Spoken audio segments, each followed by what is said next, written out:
The alarm went off at exactly 14:27 Galactic Standard Time. Ambassador Zekthara looked up from his morning reports as the red lights flashed across his office walls. His assistant, a young hegemony officer with purple skin and 4 arms, rushed into the room. "Sir, we have a problem. A big one." Zekthara set down his cup of bitter tea.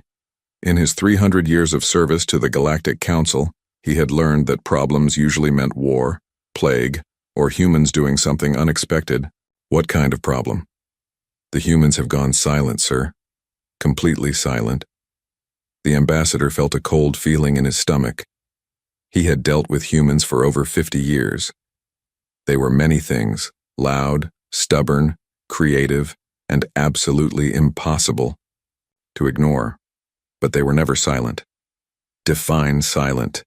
His assistant pulled up a holographic display showing communication frequencies from human space. Usually the display would be filled with thousands of colored lines showing radio signals, quantum messages, digital transmissions, and even their primitive internet chatter. Now, the display showed nothing but empty black space. All transmissions. "From Sector 7 Alpha stopped 3 hours ago," the assistant said. "Radio silence, quantum silence, even their internet has gone dark. It's like they all just stopped talking." Zekthara stood up and walked to the large window overlooking the Galactic Council station. Outside, ships from dozens of different species moved through space carrying trade goods, diplomats, and messages between the stars. Somewhere out there, in a small corner of the galaxy, lived the humans. 20 billion souls on dozens of worlds, and they had all stopped making noise at the same time. "Have we tried contacting them?" he asked. "Yes, sir. We sent standard diplomatic signals to Earth, their colonies, their space stations. Nothing came back. No response at all." The ambassador turned back to his desk and activated his emergency communication system. Within minutes, representatives from the major galactic powers appeared as holograms around his office. There was Commander Vex from the Ethereal Collective, her crystal body glowing with worry. General Tor from the Iron Synthesis stood perfectly still, his mechanical form showing no emotion, but somehow radiating concern. Even the insect-like Queen Speaker from the Hive Collective had joined the emergency meeting. "Has everyone noticed the situation with the humans?" Zekthara asked. Commander Vex spoke first, her voice like the sound of wind through crystals. "Our psychic sensors detect no human thought patterns anywhere in their space. For a species that thinks as loudly as humans do, this is troubling. General." Tor's mechanical voice was precise and cold. "The Iron Synthesis confirms complete cessation of all digital activity from human networks. Their artificial intelligences, their computers, their data streams, all silent. This does not match any known human behavior patterns." The Queen Speaker's mandibles clicked nervously. "The Hive has been monitoring electromagnetic emissions from human space for trade purposes. The feeding grounds are empty. No signals, no energy, no electronic food for our energy-eating offspring. It is as if human space has become a dead zone." Zekthara felt the cold feeling in his stomach grow stronger. "Have any of you tried to investigate?" "We sent 3 scout ships toward their border systems," General Tor replied. "They have not returned. They have not sent any signals. The ships simply vanished." Commander Vex added, "Our fastest courier ship was dispatched to Earth itself. The last message we received was the pilot screaming about shadows and silence. Then nothing." The Queen Speaker's eyes, all 6 of them, focused on something beyond the holographic display. "One of our deep-range scouts managed to get close to a human system before disappearing. The final transmission was disturbing." "Show us," Zekthara ordered. The hologram shifted to show the recording from the Hive scout ship. The image was grainy and filled with static, but they could see a human space station orbiting a planet. The station looked normal. Lights were on, ships were docked, everything appeared to be functioning. But there was no movement, no activity, no signs of life. Then the pilot's voice came through the speakers, barely a whisper. "The humans, they're not gone.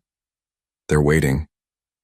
Oh gods, they're waiting for something, and I think it's Going to be terrible. The transmission ended in static. The emergency meeting continued for another hour, but no one had answers. They all agreed on one thing. When humans went silent, it meant they were planning something. And when humans planned something while angry, entire star systems had been known to disappear. Zekthara dismissed the other representatives and sat alone in his office thinking. He had been one of the first ambassadors to make contact with humanity when they had developed faster-than-light travel. He remembered those early days when humans seemed like just another species trying to find their place in the galaxy. That impression had not lasted long. Humans were different from every other species the galaxy had encountered. Most intelligent. Life forms followed predictable patterns. They valued survival, prosperity, expansion, and logical decision-making. Humans valued these things too, but they also valued concepts that made no sense to other species. They would sacrifice prosperity for something they called justice. They would risk survival for honor. They would choose dangerous paths because they led to freedom. Most disturbing of all, humans had an absolute refusal to accept defeat. Other species would surrender when faced with overwhelming odds. Humans would find new ways to fight. They would turn their own bodies into weapons, their planets into traps, their defeats into victories through sheer stubborn determination. The ambassador opened his files on human history. The records were full of incidents that had shocked the galactic community. The Proxima colony situation, where humans had literally blown up their own planet rather than let invaders take it. The biological war with the Hive, where humans had weaponized death itself. The logic war with the Convergence, where humans had created chaos viruses that turned perfect machines into artists and poets.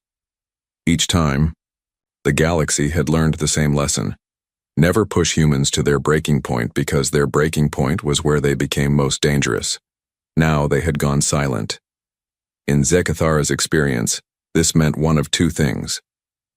Either something terrible had happened to them, or they were preparing to do something terrible to someone else.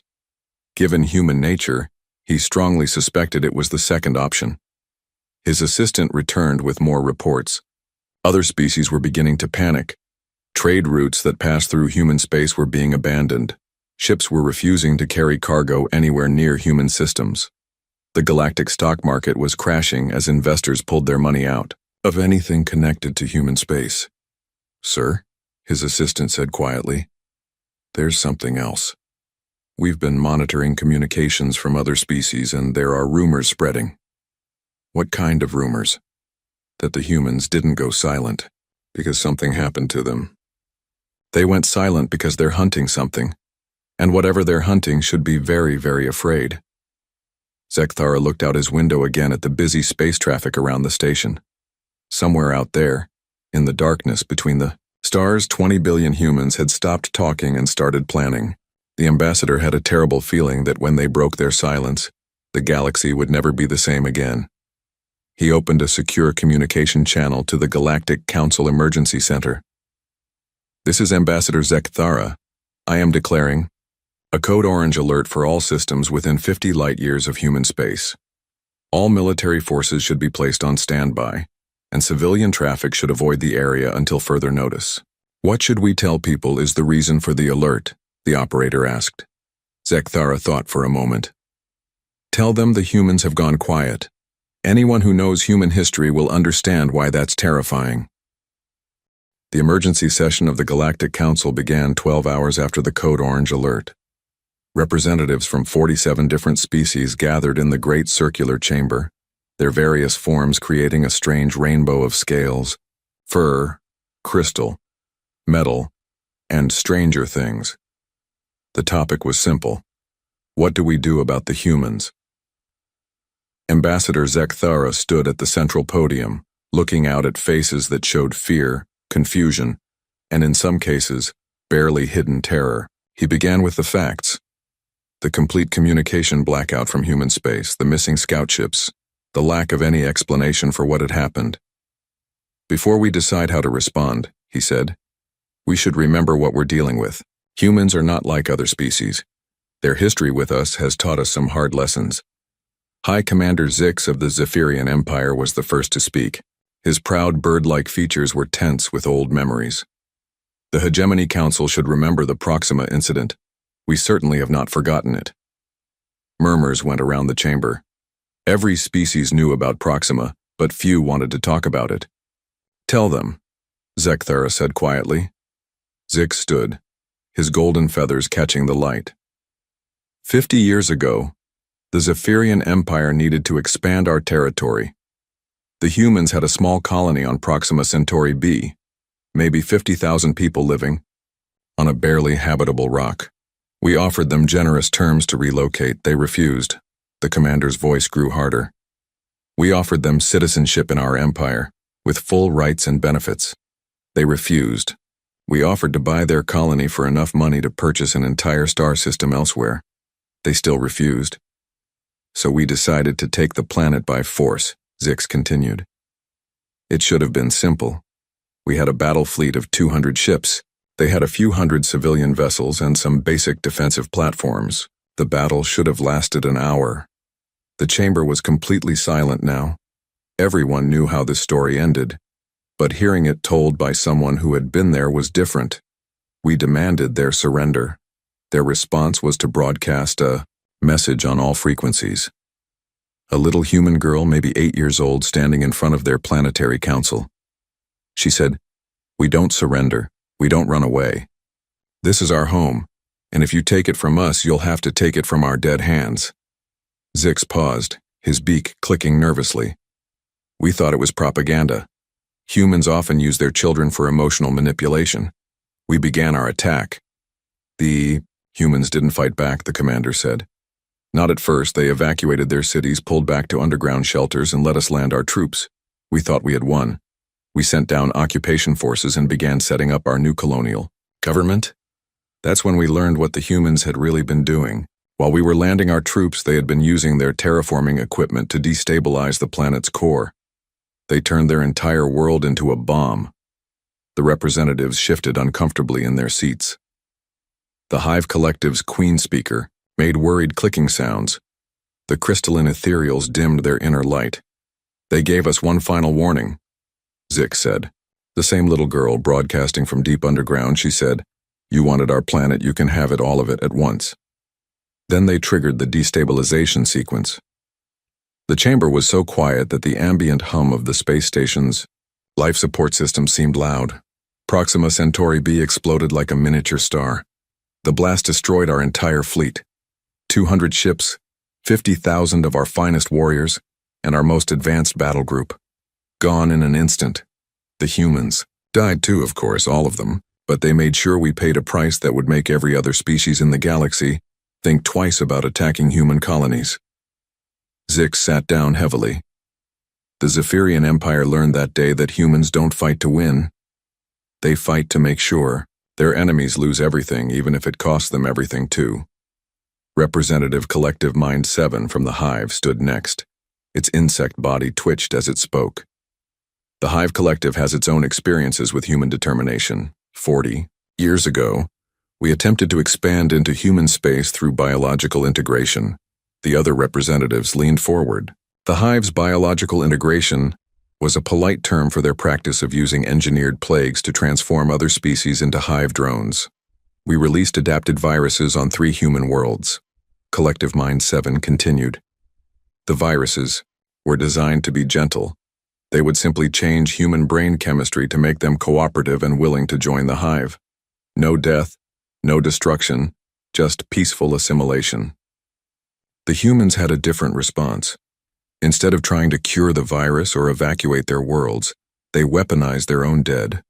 They created what they called zombie plagues, diseases that would reanimate dead bodies and program them to seek out and destroy hive bioforms.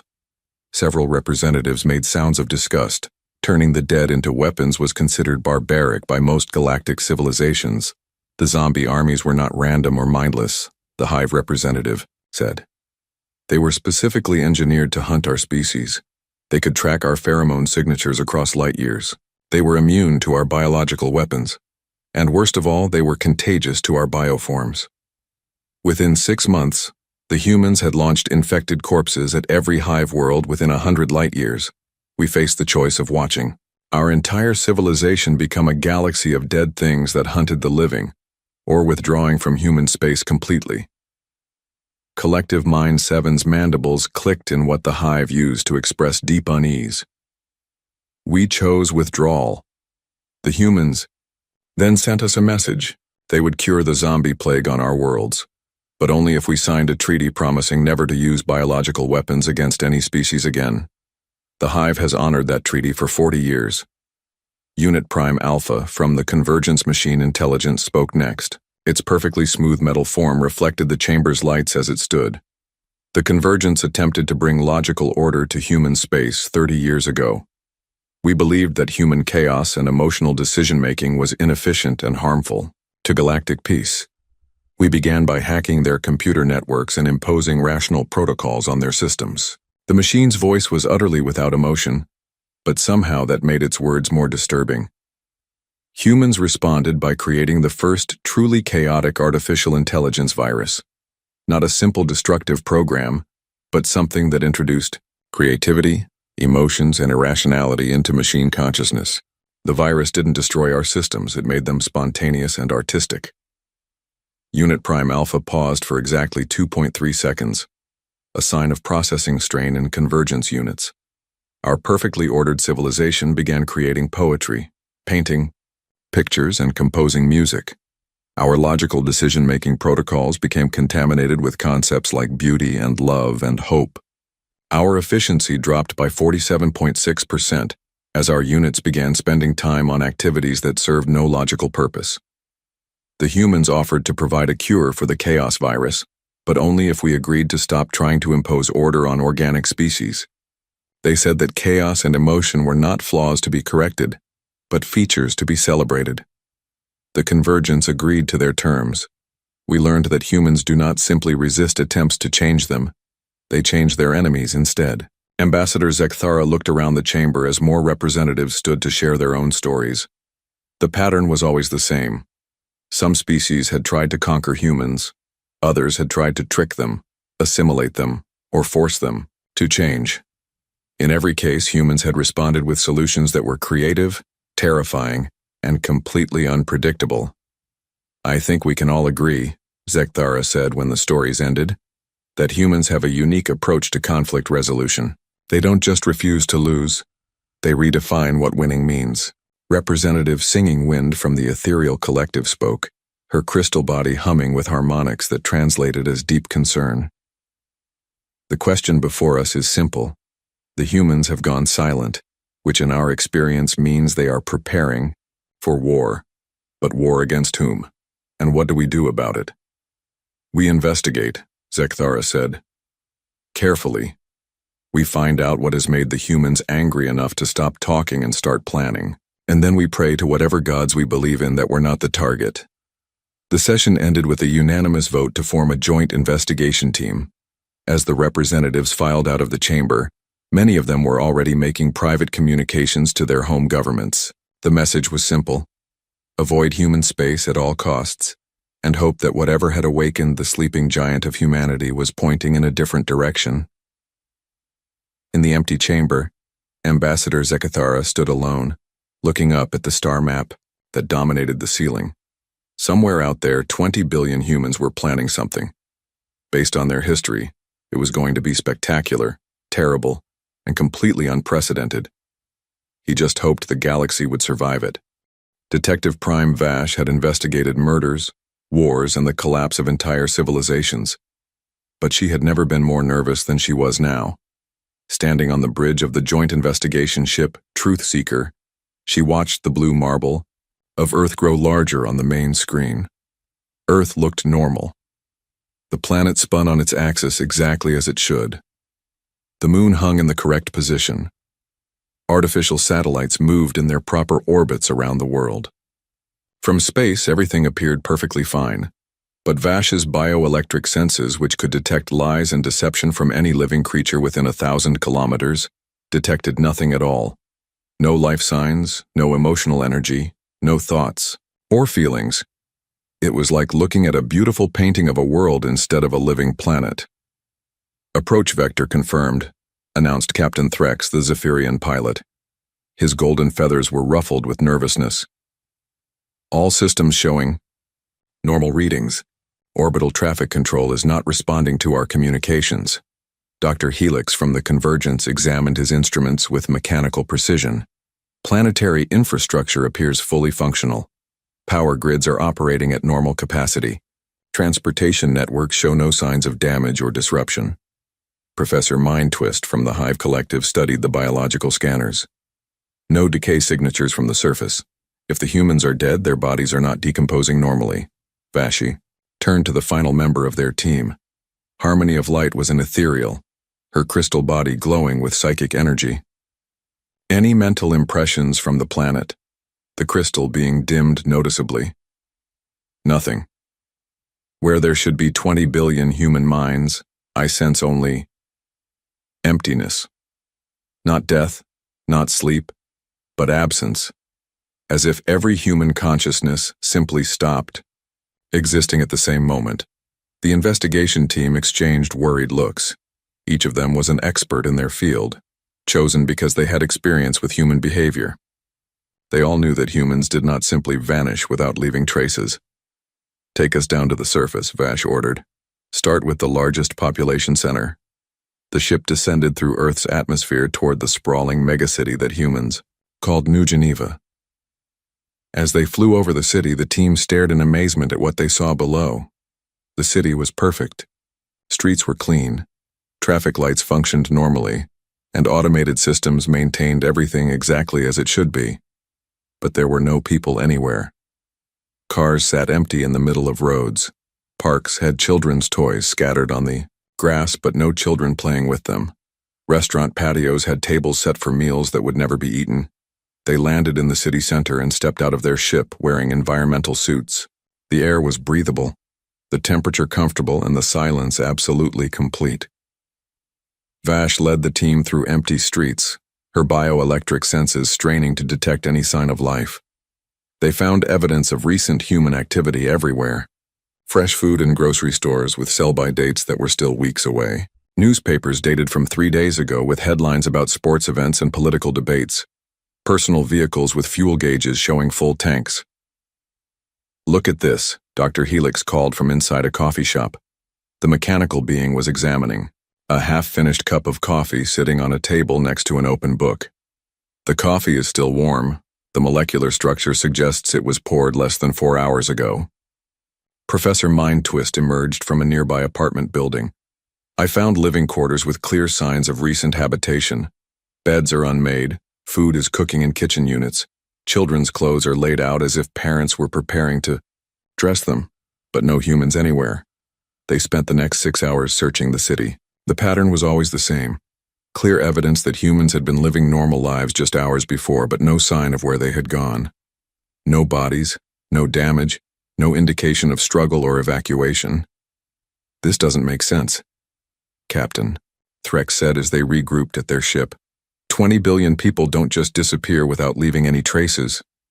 Vash was about to respond when Harmony of Light suddenly blazed with bright psychic energy. I'm detecting something.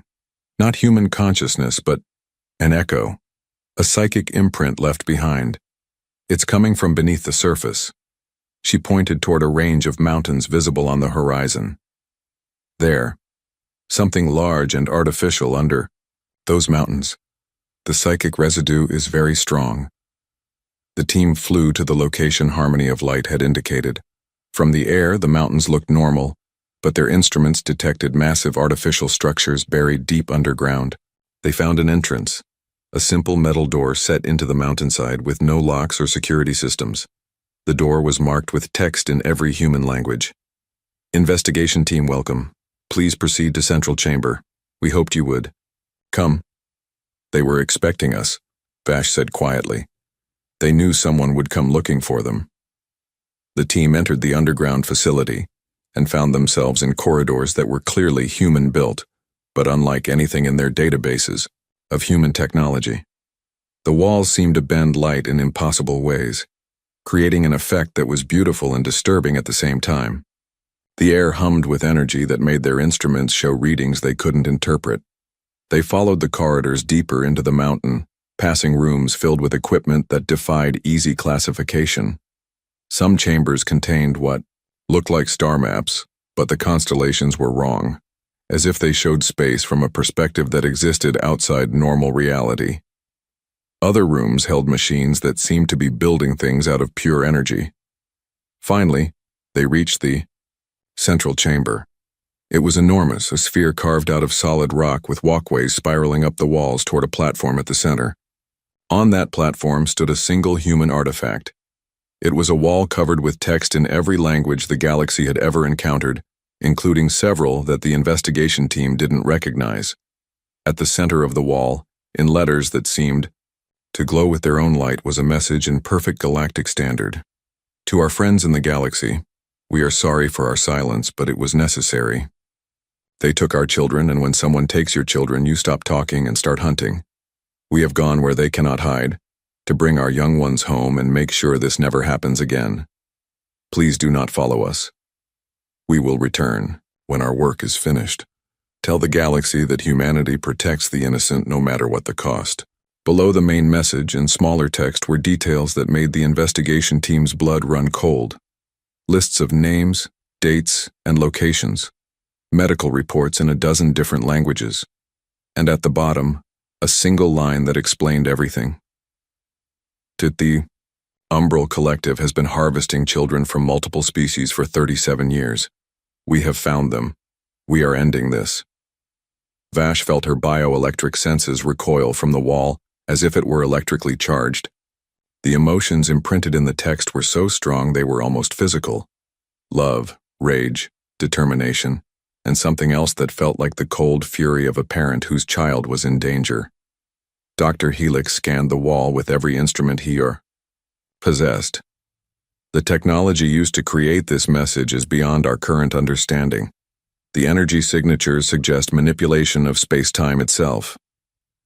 Harmony of Light approached the wall cautiously, her crystal body flickering with reflected, psychic energy. The mental imprints here are overwhelming. 20 billion human minds all focused on a single purpose. The psychic pressure generated by that much concentrated will would be enough to... She stopped speaking and backed away from the wall. Enough to break the barriers between dimensions. They didn't disappear, did they? They transformed themselves into something that could follow their enemies into whatever realm they were hiding in. Professor Mindtwist examined the smaller text on the wall, translating the medical reports and data files. These records detail experiments on children, from dozens of species, neural pattern extraction, consciousness manipulation, attempts to create hybrid beings with specific mental abilities. The insect beings' mandibles clicked in distress. The Umbral Collective has been taking children and using them as raw material for their research. The humans discovered this and they decided to do something about it, Vash finished. Something that required them to leave this dimension entirely. Captain Threx studied the star maps in the surrounding chambers. These charts show locations outside normal space. The humans weren't just planning a military response. They were planning to follow the Umbral into whatever shadow realm they used to hide from the rest of the galaxy. The investigation team spent several more hours in the facility, documenting everything they found. The evidence painted a clear picture. The Umbral Collective, a species that existed partially outside normal space-time, had been kidnapping children from various worlds for decades. They used the children in experiments designed to create perfect weapons, beings that combined the emotional drives of organic life with the logical capabilities of artificial intelligence. Most species hadn't even known the Umbral existed. They operated from outside normal reality, striking at isolated targets and disappearing before anyone could respond.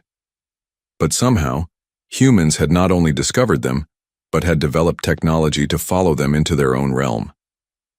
The emergency session of the Galactic Council was unlike anything in recorded history. Representatives from every major species gathered, not to discuss trade disputes or territorial agreements, but to hear Detective Prime Vash's report about humanity's disappearance. As Vash presented the evidence from Earth, the chamber grew increasingly quiet. The wall of text found in the underground facility was displayed on the main screen, translated into every language represented in the council.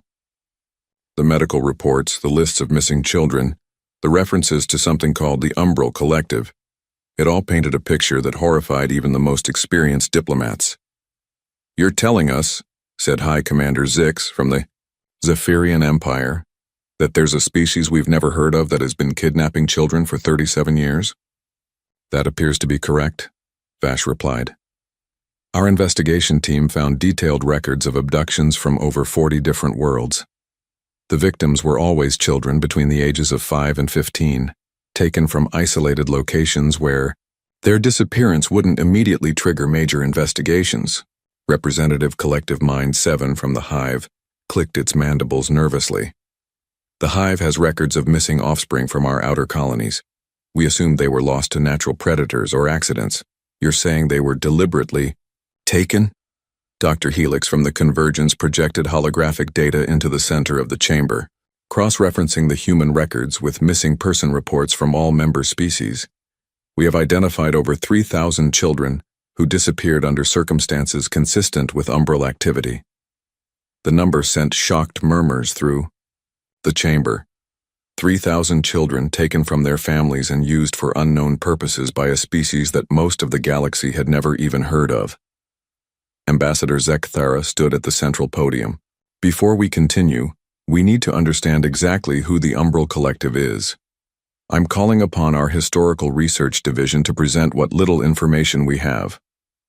Archivist Prime Lexicon, an ancient being from the Memory Keepers, materialized as a shimmering energy pattern above the chamber floor. The Memory Keepers were the galaxy's living libraries, beings who stored the complete history of galactic civilization in their shared consciousness. "The Umbral Collective," Lexicon began, "exists in our records as little more than legend.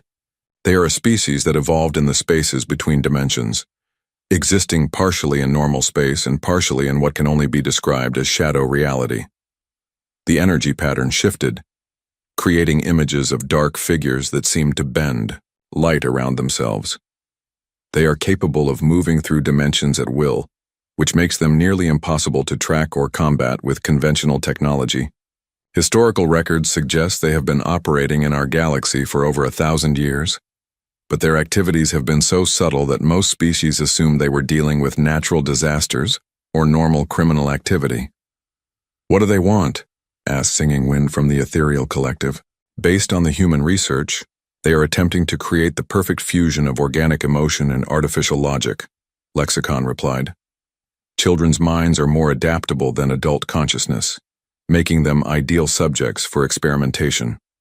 The Umbral have been studying different species' mental patterns, trying to combine the best aspects of each into a single controllable being." The chamber erupted in angry voices as representatives realized that their own missing children had likely been victims of these experiments. The noise continued until Ambassador Zekthara called for order.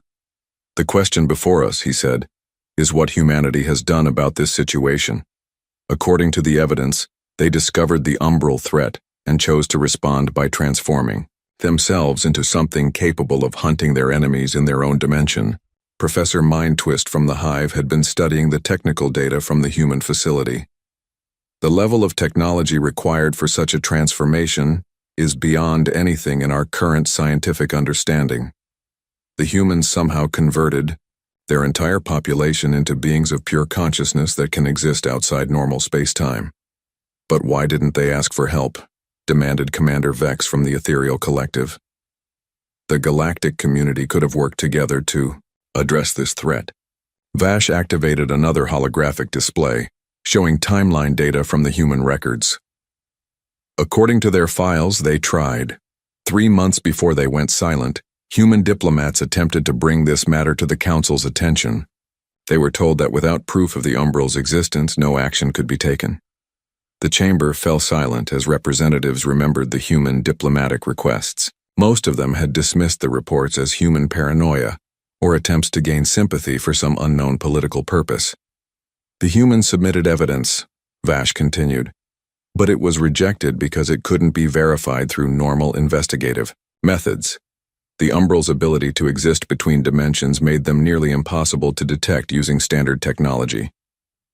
Unit Prime Alpha from the Convergence spoke with mechanical precision. Diplomatic records show that human representatives made 17 formal requests for assistance. All were denied due to lack of conclusive evidence, so they gave up on asking for help, Ambassador Zekthara said quietly, and decided to solve the problem themselves. Archivist Lexicon's energy pattern flickered with what seemed like admiration. The human solution is typically human, completely unprecedented, extremely dangerous, and theoretically impossible. They have essentially evolved themselves into a species of interdimensional hunters. What does that mean for the rest of us? Asked Representative Crystalsong from the Mineral Collective. It means, Vash said, that somewhere out there in the space between dimensions, 20 billion humans are hunting the creatures that stole their children.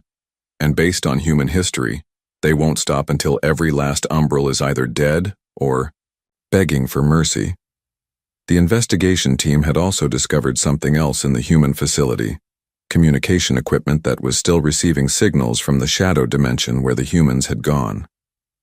The messages were brief and encoded, but Dr. Helix had managed to decrypt some of them. We've intercepted several transmissions from the transformed humans, he reported. Most are operational updates, locations of umbral facilities, rescue, confirmations for recovered children, tactical assessments of enemy capabilities. He paused, processing data with mechanical efficiency. But there was one message that was clearly intended for our investigation team. It came through just before we left Earth. The chamber waited as Dr. Helix activated the communication system. A voice filled the space, unmistakably human but somehow different. It carried harmonics that suggested the speaker no longer existed entirely in normal reality. To our friends in the Galactic Council, the voice said, we want you to know that we don't blame you for not helping us.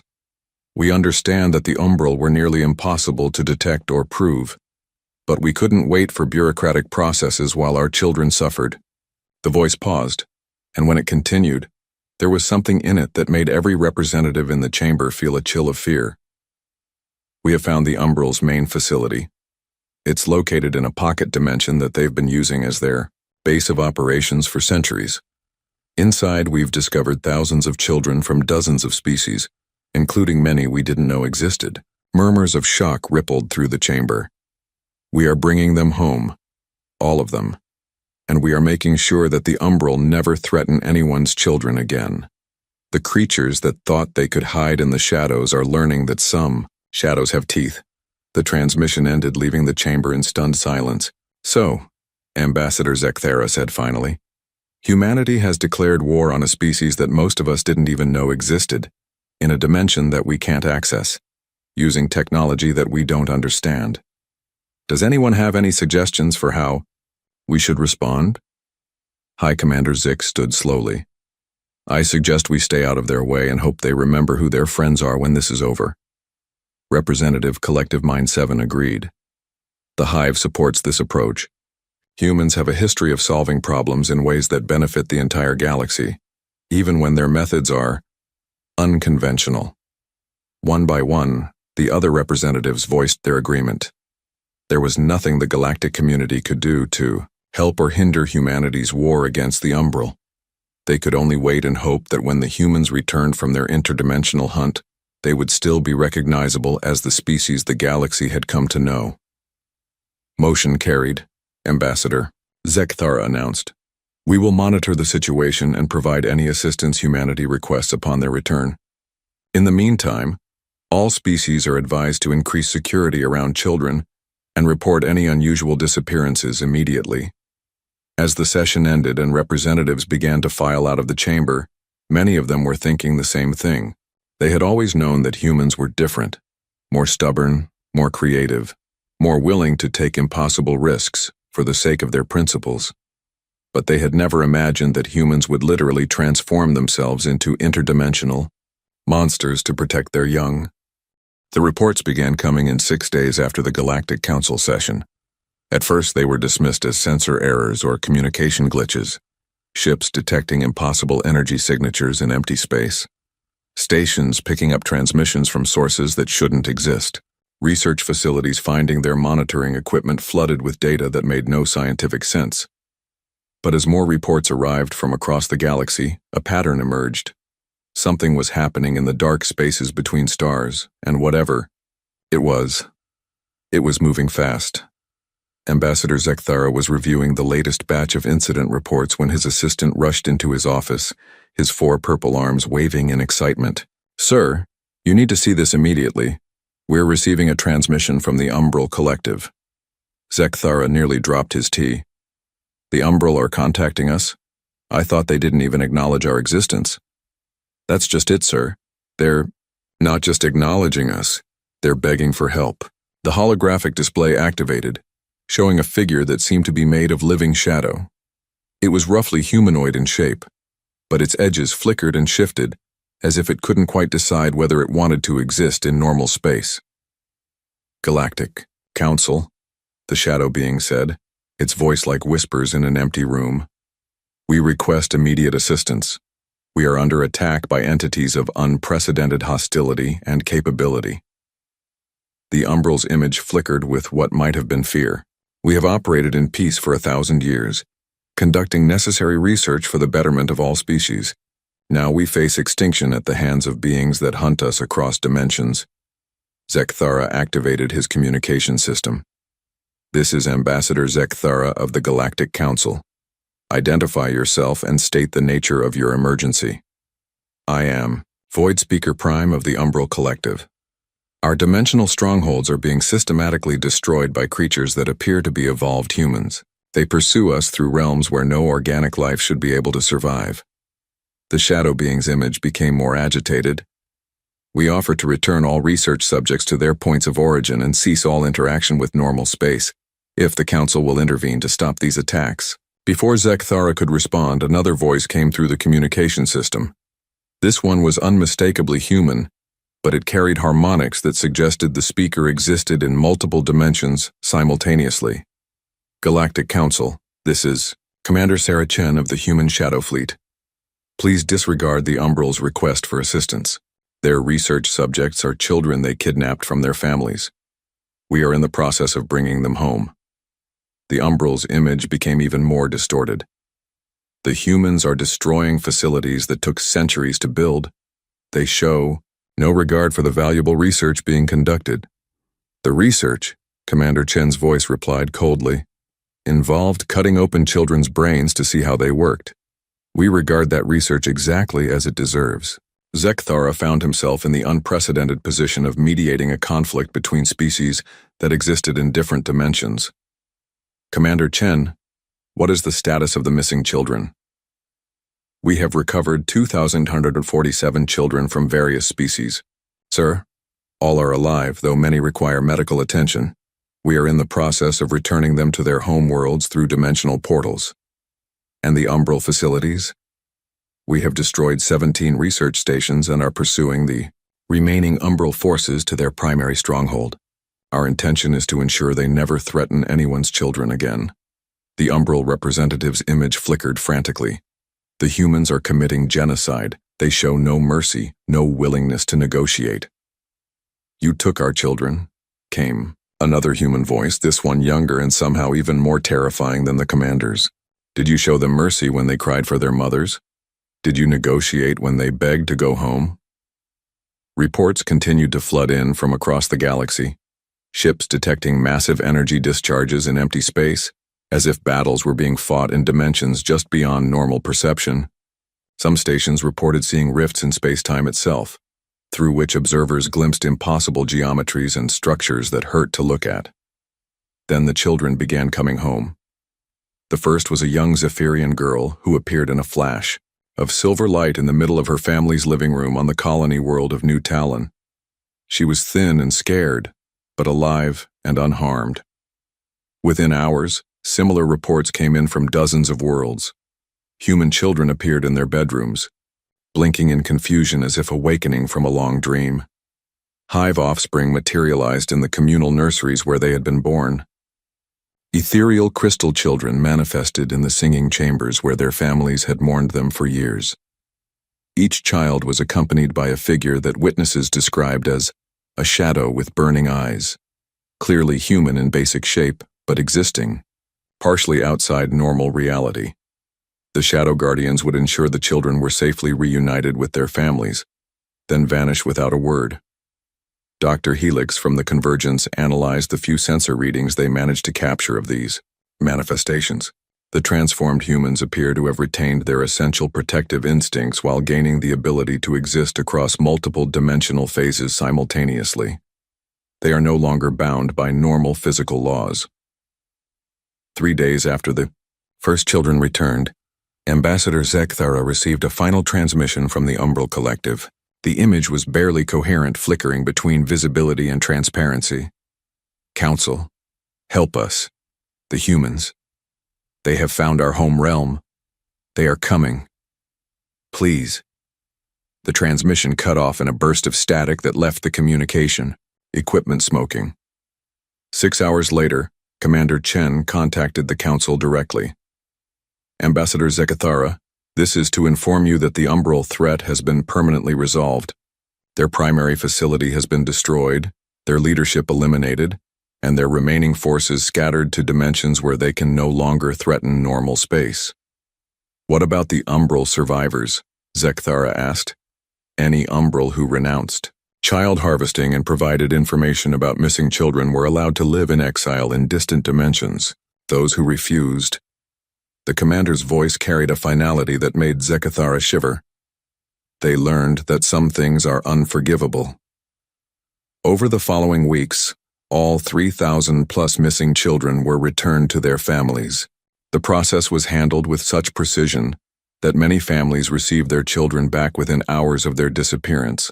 From the children's perspective, the traumatic memories of their captivity had been carefully edited from their minds, leaving only vague dreams of a dark place where kind shadows had kept them safe until they could go home.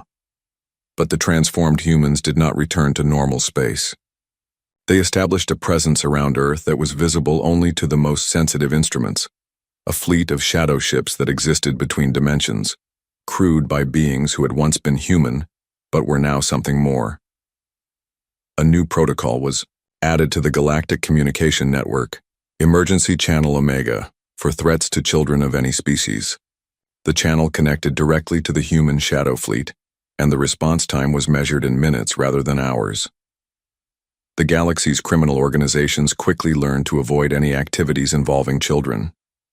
Those who ignored this unwritten law simply disappeared, along with any facilities they operated.